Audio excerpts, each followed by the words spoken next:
Hayırlı gün, hürmetli kollegalar, indi tradisyonga aylangan şarşılarımızın şirattağısı, Totar Edebiyatı tarihinin şirattağı tomu basılı olmayandan matbuat konferensiyesi.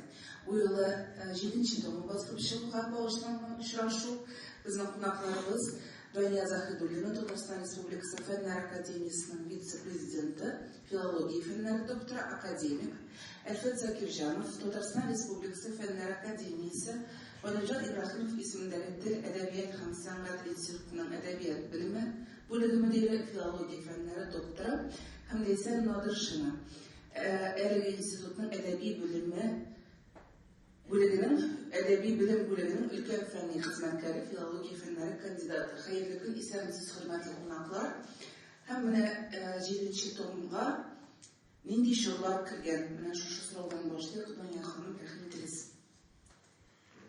Hayırlı gün, hürmetli jurnalistlar.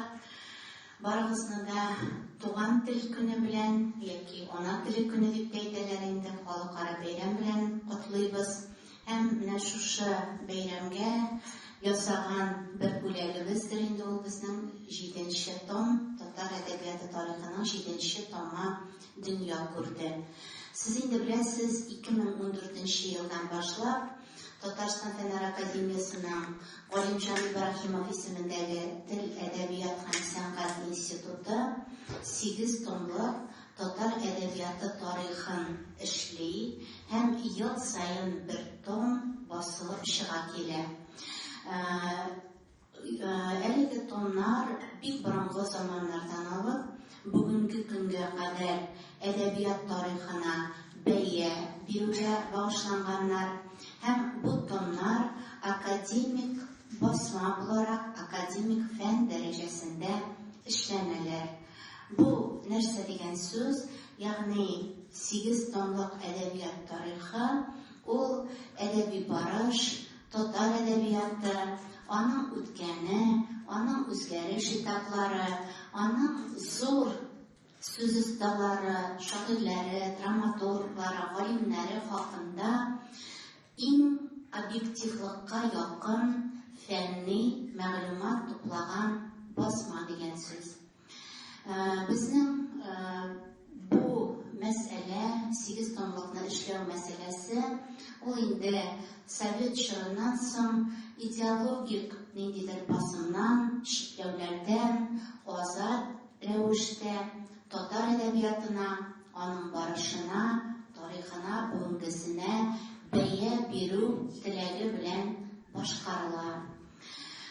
Инде хәзер соңгы томга, менә бүген сүз алып бара торган 7 томга якынрак килик. 7 том 1980-2000 еллар татар әдәбияты тарихына багышланган, ягъни ул безгә бик якын 20 гасырның соңгы чиреген үз иченә ала. Хронологик яктан без аны үзебез тагын да төгәлләштереп, 1986-2000 еллар татар әдәбияты тарихы дип бирәбез. Дөрес, менә монда бер искәрмә дә әйтеп китәргә кирәк. Әдәбият тарихы дигән сүз ул инде ераграк китүне таләп итә. Тарих дигән сүз үзе бераз гына сөйләшү объектыннан ераклашуны сорый. Ләкин бу очракта 20 гасырның соңгы чиреге дә безнең өчен тарих булып тора. Гәрчә әлеге тарихта катнашучы кайбер кешеләр, авторлар, язучылар, галимнәр, алар әле бүген дә безнең арабызда, бүген дә иҗат эшенә катнашалар, үз өлешләрен кертәләр. Шулай булса да, менә без аны тарих буларак карыйбыз. Гомумән алганда, менә бу мәсьәләдә татар әдәбияты тарихының соңгы томнары ничәнче елларны үз иченә алырга тиеш, без тарихны шулай якын аерырга тиешме, юкмы дигән бәхәсләр, алар томнарны эшләү барышында безнең үз арабызда да булды. Аерым бер галимнәр, әдәбият тарихы ул инде бездән 50 ел ераклыкта туктап калырга тиеш түгел микән дигән шикләрендә белдерделәр.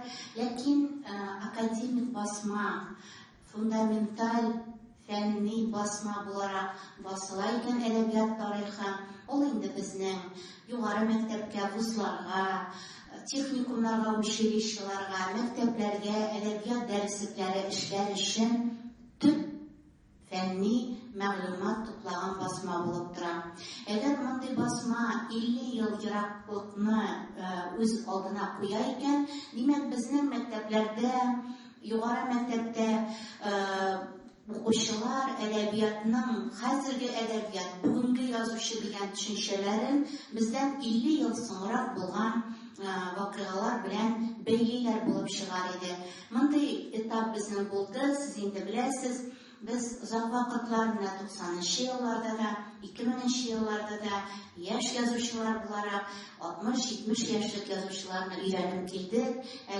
Hazırda ilgili basılıp çıkan dersliklerde yaş yazıcı, başlap yazıcı bularak Ravil Abi Feyzi ünlerinin anlatılışı bilen işraşabız. Bu indi elbette düzeltilirge değişli moment. Ярагырак киттем бугай, тагын да якынрак килсәк, димәк, татар әдәбияты тарихы 1980-2000 еллар. Әлбәттә, гаять кызык дәвер. Һәм иң беренче чиратта менә бу басма шушы чорда татар әдәбияты ничек булган, нинди үзгәрешләр кичергән дигән сорауларга җавап бирә. Һәм өлешчә менә минем фикеремчә, әлеге сорауларга җавап ул менә бүген яңгырый торган. Бүген татар әдәбияты бармы? Бүген татар әдәбияты үсештәме? Башка телле укучы өчен, башка халыклар өчен дә кызыклы әсәрләр бирә алабызмы без дигән сорауга да менә бу басма күпмедер җавап бирә кебек тоела миңа. Чөнки безнең менә моңа кадәр эшләнгән томыбыз, узган ел сезнең белән сөйләшкән томыбыз 6-нчы том, ул инде 86-нчы ел белән төгәлләнә. Һәм әлеге томда татар әдәбиятының элитар әдәбият буларак камилләшү юлы күрсәтелә.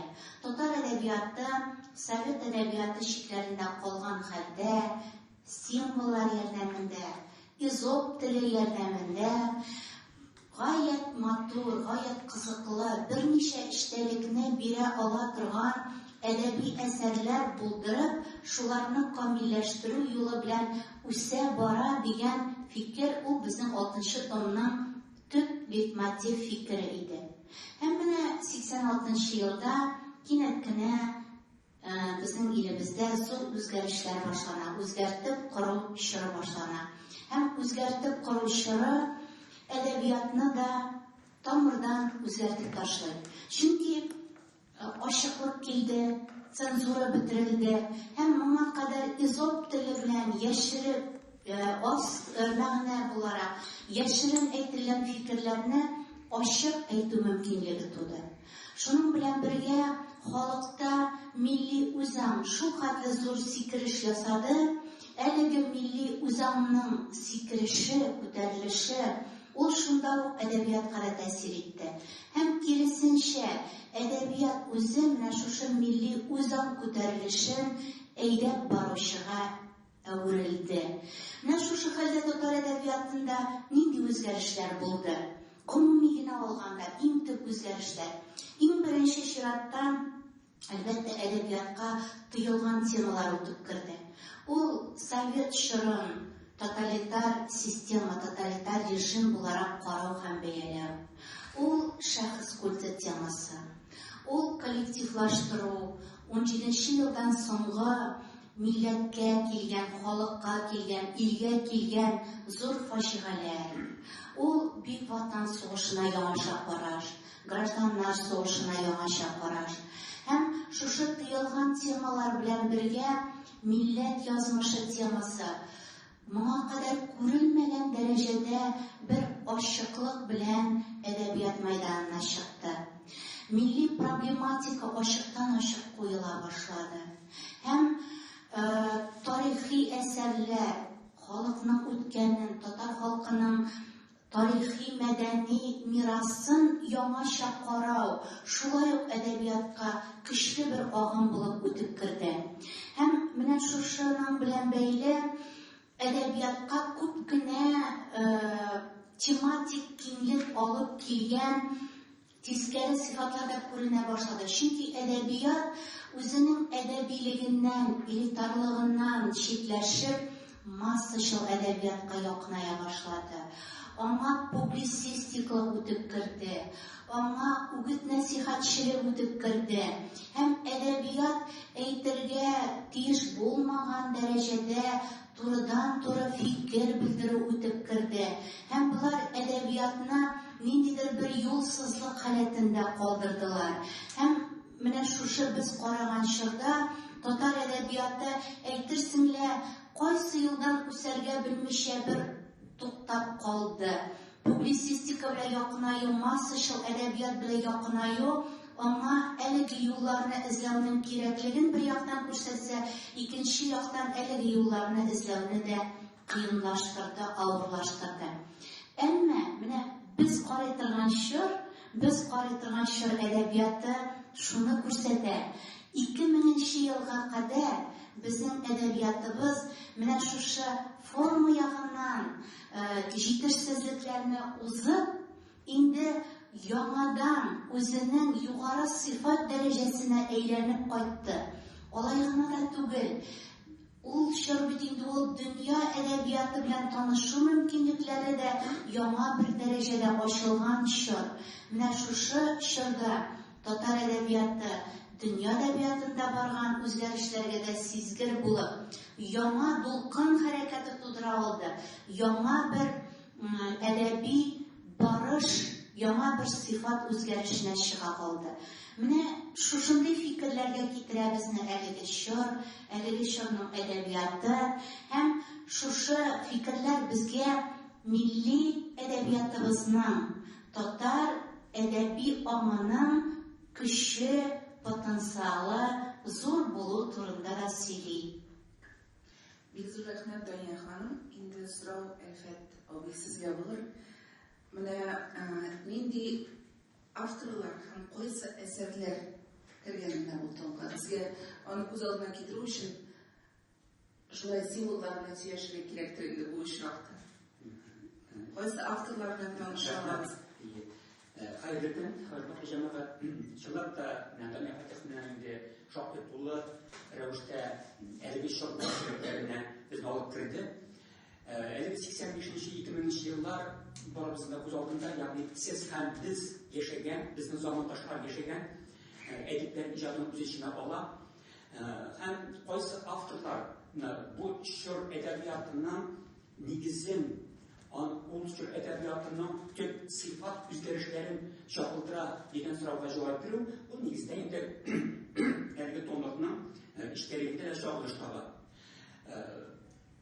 Билгеле, кемнәр дигән вакытта без һичшиксез әдәбиятны аерым бер ел белән генә бүлеп чикләп куеп булмаганлыгын беләбез. Сез дә моны яхшы аңлыйсыз. Шуңа күрә дә біз бу чор әдәбиятына инде иҗатлары 60-нчы елларда күтәрелеш чорында башланган.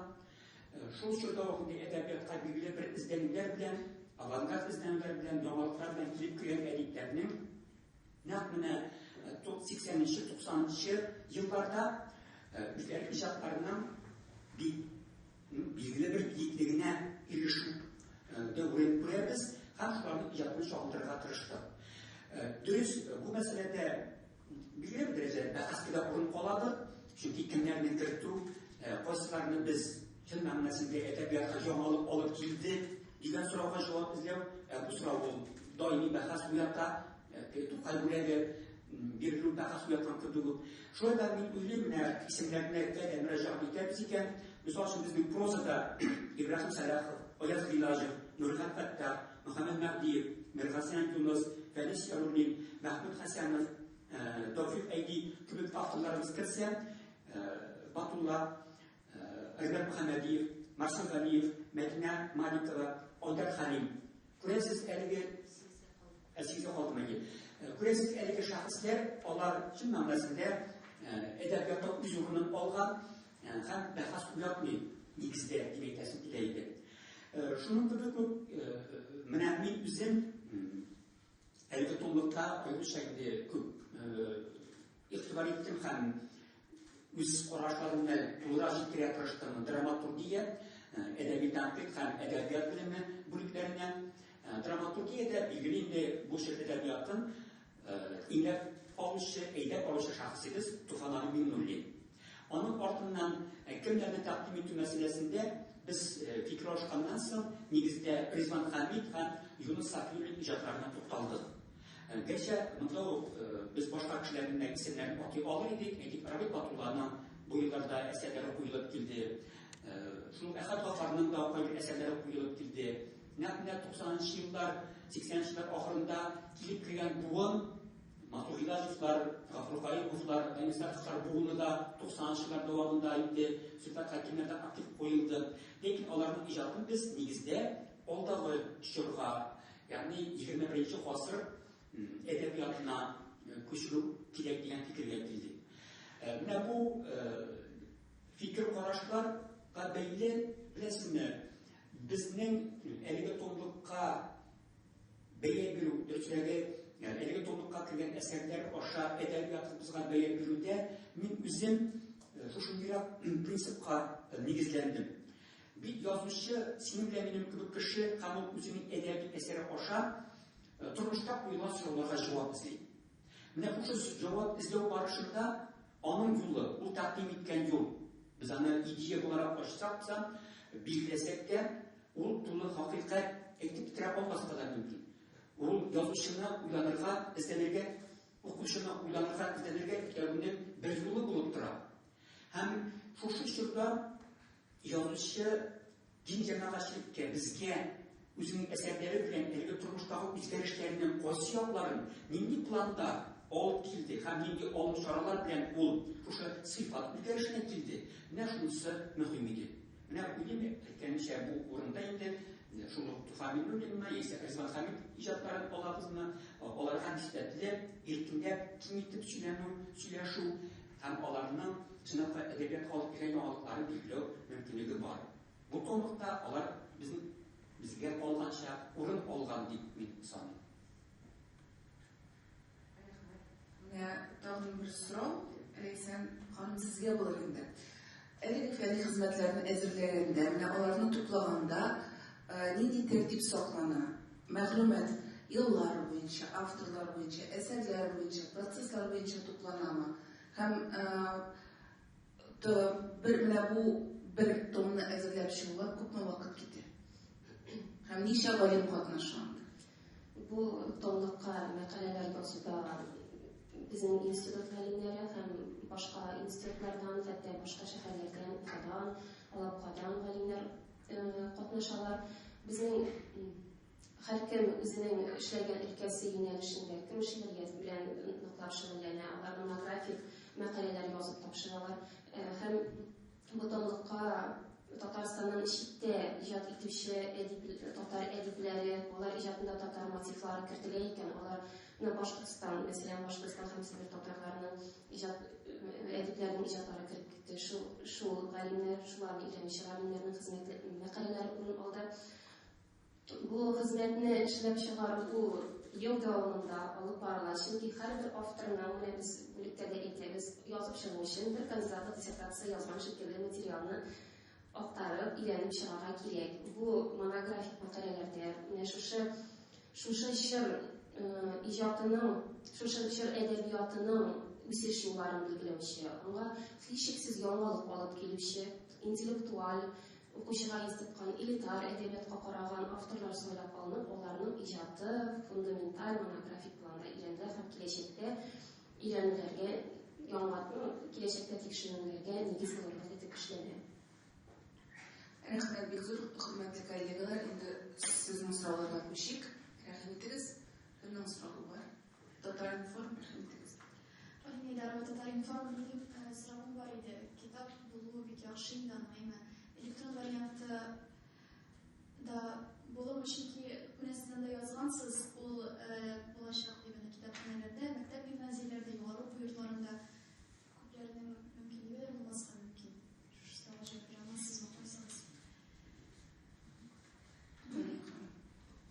Безнең өчен бу шактый катлаулы мәсьәлә, шактый катлаулы сорау инде. Беренчедән, менә бу 8 томлык ул безнең институтта әзерләү өчен безнең ниндидер бер махсус проект яки программа кысаларында түгел, менә шушы институтның һәр вакыт күп томлыклар эшләү тәҗрибәсен исәпкә алып, ул безнең традицияларның дәвамы буларак әзерләнә. Ләкин күрәсез, китап 8 томлык ул инде шактый күләмле томлардан тора һәм аны матур итеп бастырып чыгару шулай ук билгеле бер чыгымнар сорый. Менә 14 елда әлеге томнарны чыгару, бастырып чыгару мәсьәләсе тугач, без инде аны киңәшеп Мәгариф министрлыгының телләр турындагы программасы кысаларында бастырып чыгару хакында килешү булды.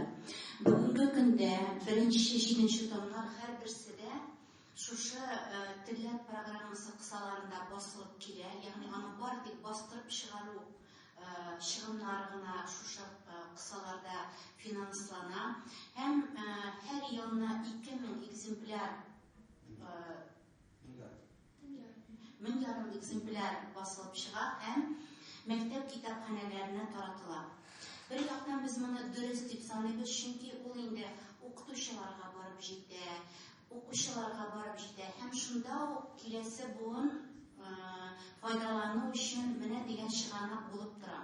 Шул вакытта әлеге китапларның укучы кулына барып җитмәве, китап кибетләрендә сатуда булмавы, хәтта менә үзебездә дә булмавы, мәсәлән 7 том минем үземдә дә юк, хәтта институтта да юк бер экземплярда.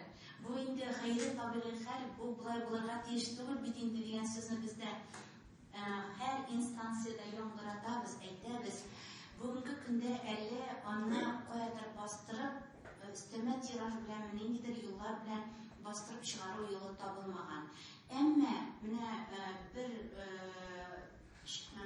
хәл итү мөмкинлеген без инде Татарстан китап нәшрияты аның директоры белән киңәштек, фикерләштек һәм уртак фикергә килдек. Әлеге томнарны яңа баштан башлап, 1 томнан башлап, Татарстан китап нәшриятында киләсе елдан бастырып чыгару мәсьәләсе хәл ителеп бара. Без инде уйлыйбыз, киләсе елга без 1, 2, 3 томнарны кабат бастыруга чыгара алырбыз дип. Чөнки бүген менә 7 томны яки 8 томны гына аерып чыгарып кабат бастыру ул шулай ук максатка ярашлы түгел. Чөнки ул очракта 7 яки 8 томны алган кешенең 1 томнары булмаячак. Һәм монда шундый бер момент та бар, менә 14 елдан башланган бу эш инде китапка күпмедер апробация эшләргә мөмкинлек бирде. Бу китап ул бит инде бөтенләй яңа концепциягә корылган. Монда бөтенләй әдәбиятка яңаша караш ята. Ул караш Совет чорындагы караштан кадәр эшләнеп килгән, әзерләнеп килгән караштан бик нык аерылып тора.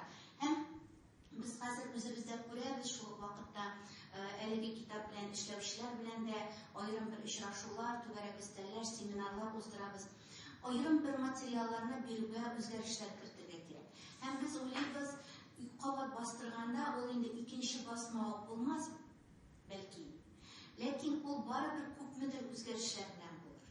Һәм менә шундый басмаларны бәлки киң җәмәгатьчелек, журналистлар да безне хуплар һәм безгә бу очракта ниндидер бер ярдәмче булырлар дип ышанабыз инде без.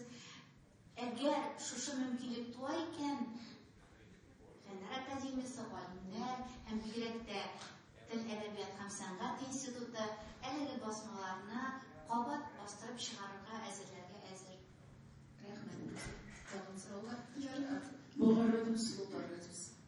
Булгарыдысы. Biz sizin белән килешәбез. Бер том 7 миллионлы татар өчен 1500 тиражлы соң инде. Минем шундый сорау иде. Менә бу татар 7 томда татар хатын-кыз шагыйрьләр, татар хатын-кыз язучылар иҗаты никадәрле чагылыш тапты. Чөнки әйтәләр бит инде хәзер хатын-кыз шигърият хатын-кызлар кулында дип әйтәләр. Мәдинә Маликова дип кенә әйттегез, бу уңайдан fikrlerinizni eshitesem kelgan edi. Bu şiirning şiiriyat vakillarining bunda elbette Irak yazıcılar kubrettirdi. Elbette indalar bu şiirning eydep barışı şairleri Müdey Salam, Seyfet, Razil Galiyevlar, edebiyatning bizim Tatar edebiyatının geografisini kengaytgan Bulat Süleymanov ijodi o'rin oldi. Hem xotin-qiz edebiyotlarimizdan Lena Shomirjon bilan Klara Bulatova ijodlari monografik planda bu xizmatga kiritildi. Ular şoqtli, bijintiklab, tafsillab, to'g'ri ko'lamda ilandilar. Eskine istep, şu sırağa cevabını eskine tüveleştirip koymalı. Ne bunday tonlar turunda söz vakında kırtıldı diyen söz o biraz kınatıga bir şekli gibi.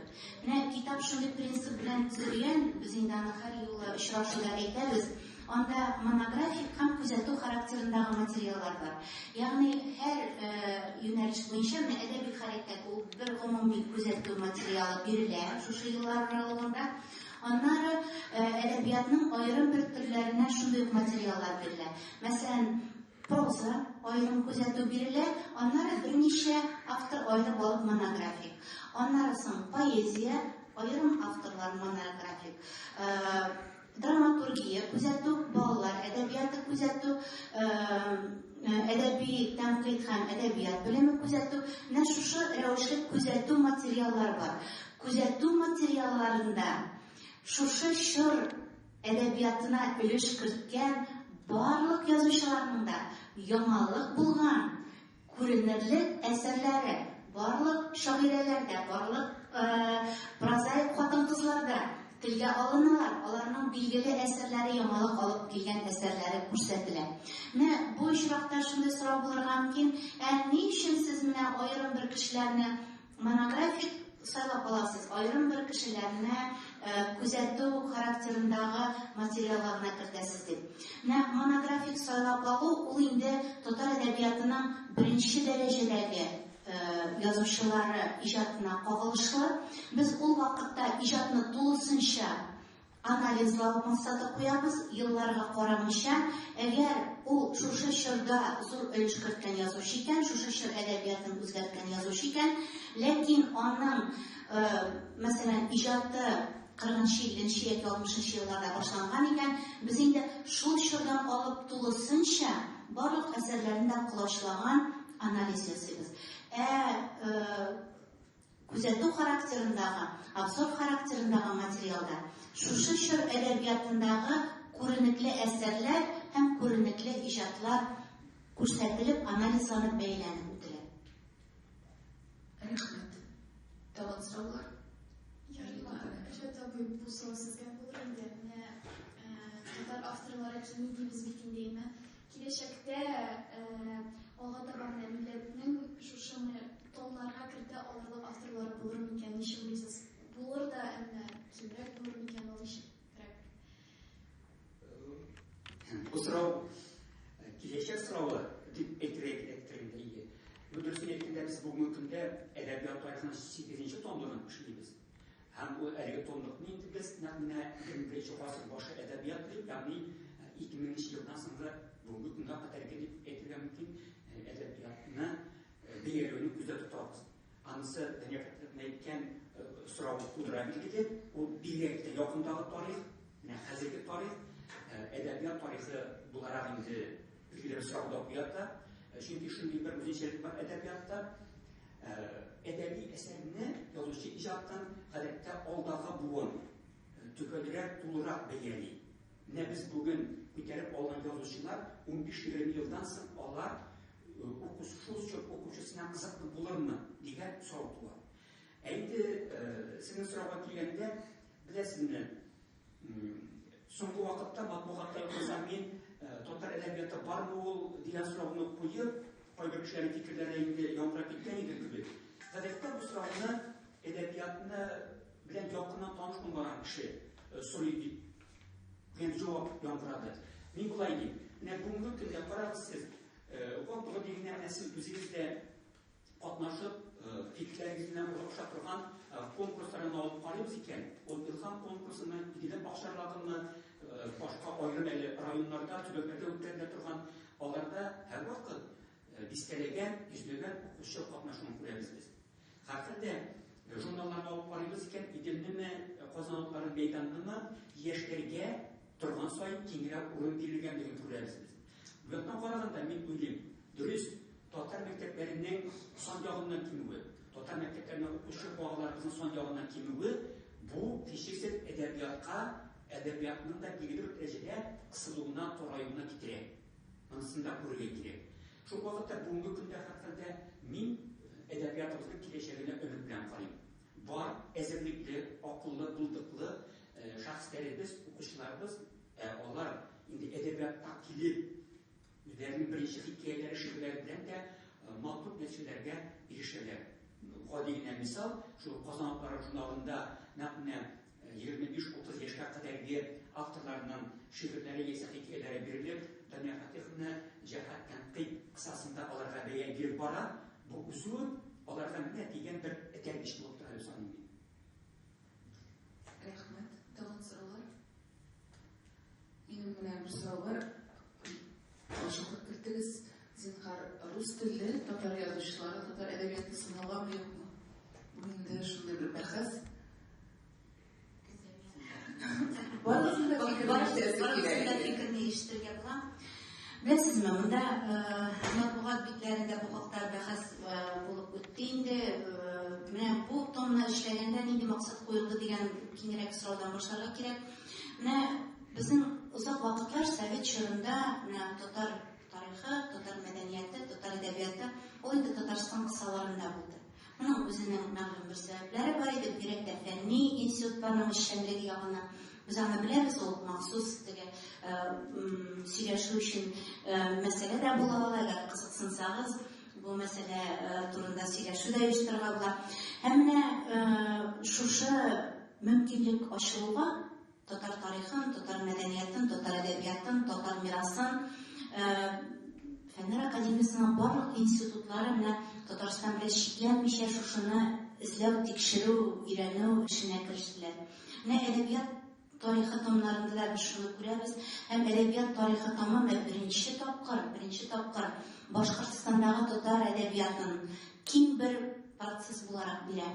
Ул безнең 6нчы томда мәсәлән Башкортостандагы татар әдәбиятын татар мотивлары ягыннан бирсә, инде 90-2000 елларда Башкортостандагы татар язучылары үзләрен татар кешесе буларак, татар язучысы буларак күрсәтә башлагач, үзләре турында шулай дип белдерә башлаган чорда, без инде аларны татар әдәбияты буларак бирәбез. Һәм Себердәге, чит төбәкләрдәге әдәбиятларны да әдәбият тарихының күзәтү өлешенә берләштерү, ул әлбәттә безнең әдәбиятыбызның географик киңлегендә, байлыгында күрсәтә. Чөнки сер түгел, бигрәк тә 90-нчы елларда Татарстаннан читтә, мәсәлән, шул Себердә 40лап яңа авторларга килеп әдәбиятта китаплар, җыентыклар, шигырь җыентыклары чыгардылар. Һәм булар Татарстанда өйрәнелмәсә, алар кайда өйрәнелә инде? Әлбәттә, Татарстан буларга игътибарлы булырга тиеш. Алар безнең байлыгыбыз бит. Һәм менә рус телле язучылар мәсьәләсендә дә мин шулай дип әйтер идем. Монда рус телле язучылар дигәндә рус әдәбияты тудыручылар турында сүз бармый. Монда рус телле, ләкин татар дөньясы, татар проблематикасы, татар рухы, татар мотивлары кулланып язучылар турында гына сүз бара. Һәм томнарда бар тик шундый әсәрләр, шундый язучылар гына телгә алына. Шуңа күрә монда рус әдәбияты өйрәнеп, ул томга кертелә дигән фикер ул тамырдан дөрес түгел.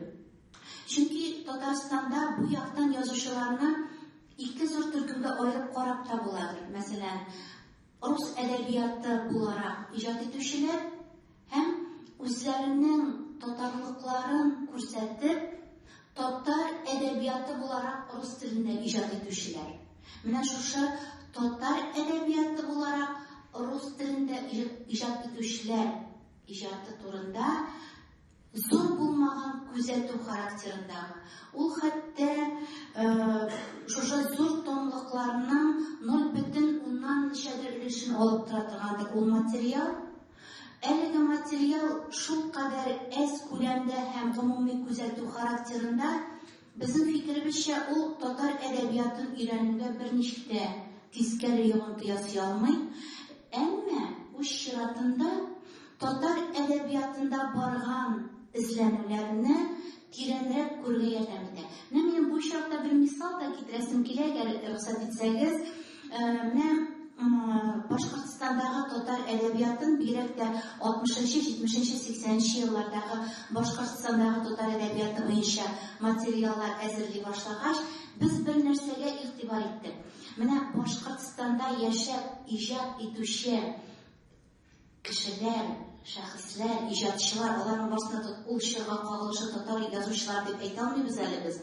Менә алар иҗатында татар мотивы, ул Татарстанда торып иҗат итүчеләрдәге әсәрләрендәге татар мотивына караганда тирәнрәк, үзенчәлеклерәк һәм үкенечлерәк, сагышлырак.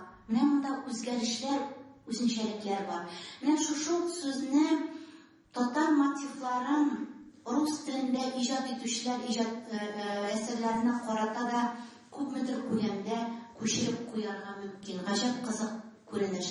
Менә тагын бер мисал гына китерәсем килә. Бездә әлбәттә шундый традиция бар. Без озак вакытлар рус телле язучыларны ничектер аерыбрак куеп карарга өйрәндек, күнектек. Дөрес, мәсәлән, якут әдәбиятында якут классик прозасын тудыручы татар хатын-кызы. Менә гаҗәп күренеш бит. Яки 90-нчы елларда үзбәк әдәбиятында, менә үзбәк әдәбиятын үзгәртү юлын рус телле үзбәк язучылары табалар. Һәм шуны күрсәтәләр. Димәк, дөнья әдәбияты мисалында без гаҗәеп күренешләр белән очрашабыз. Һәм бу күренешләр әдәбият, әгәр ул татар дөньясы хакында, татар рухы хакында сөйли икән, ул күрәсең татар әдәбиятыдыр дигән бер фикергә килергә, бераз гына тыр дигән шикләнү өлеше белән булса да килергә юл күрсәтә. Бик зур рәхмәт. Әфәт абый, сезнең дә фикерегез ничек? Чынлыкта әлеге сорау ул шактый бәхәсләр уятты һәм матбугаттан озакка бәйләнә бәхәсләрне укыгансыздыр дип уйлыйм. Мин бу мәсьәләгә буларак карыйм. Чынлыкта татар әдәбияты нигездә түгел, бөтен асылы белән татар телендә языла. Татар телендә язылган әдәбиятны татар әдәбияты дип атыйбыз. Шул вакытта менә бу сорауга бәйле билгеле ул бәхәсләр аша телендә безнең коллегалар арасында да рус телендә яза икән ул татар кешеләре язганча турында булса да, димәк, телне беренче планга куйгач, тикшерү, өйрәнү кирәкме дигән сорауларга гел килеп чыкты.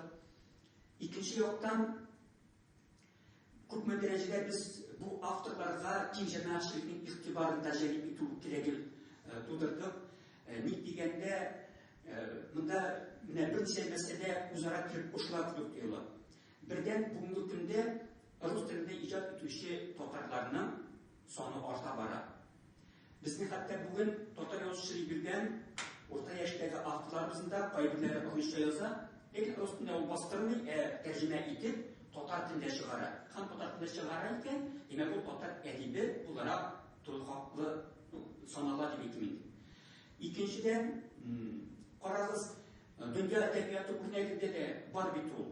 Шул Шыңгыз Айтматовлар, Орда Сөләймановларны кыргызларда, казакларда үзләренә читкә какмыйлар.